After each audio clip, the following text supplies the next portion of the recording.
Kaya tatay ko, Ayoko na mag-company. Ang daming ano. Kaya umiwas na ako sa mga ano eh. toxic people, Oo. toxic management. Yung ginagawa mo naman trabaho mo tapos kung ano-ano pang hinahanap sa'yo. Saka kasi kuya, kumili na yung mga ani. Alam mo yung baba ng sahod, akala mo kung pagkatao mo binayaran eh. Oo. Ganito kasi, ganyan. Kaya ayoko, mas gusto ko pa ito kasi ito, pag na-pick up ko yung pasahero ko tapos pag na-drop off ko, o di balik na, iba na naman pasahero ng ano ko. Wala akong iniisip. Wala kang gagawing report everyday kuya. Oo. Hindi mo kailangan everyday na ganito, ganyan, di ba? Magre-report din naman kami, ma'am.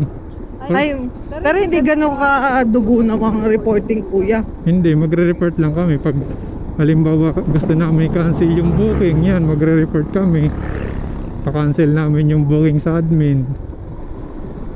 Pwede, ay, nagka-cancel ka ba kuya ng mga booking din? Minsan.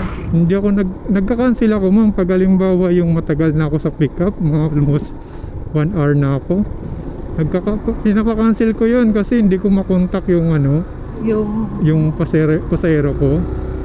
Yung hindi, nagte-text na ako, tumatawag na ako, wala pa rin reply. Tapos 1 oras na, yun, pinapa-cancel ko na yun. Kasi may oras rin naman kami, ma'am eh. Ang oras nga namin 20 minutes lang eh. Pag wala pa, pwede mo nang Dito kuya. pwede mo nang i-ano eh, pwede mo nang i-cancel eh. Okay po. Sige kuya, diretso ka. Ako yung malapit na sa akin, destination. Baka mamaya nakabang naman yung ano nyo, pamangkin nyo sa gate. Ewan ko kuya, pagka wala dyan, sa kalsada. Oh, mainit na eh. Oh.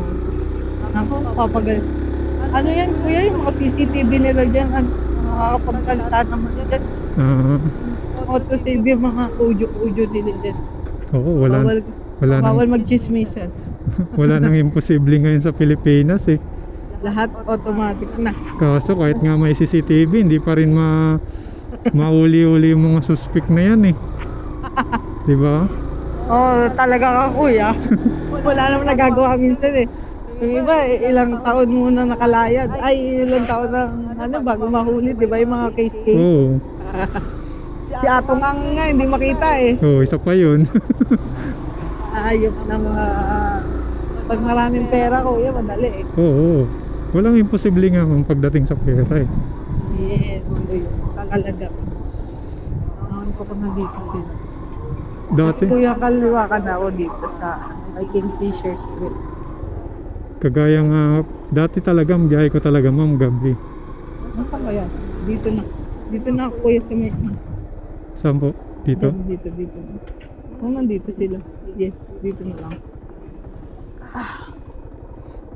Yan nga kita kuya. Ipapalo nga kita kuya. May sticker ako ma'am.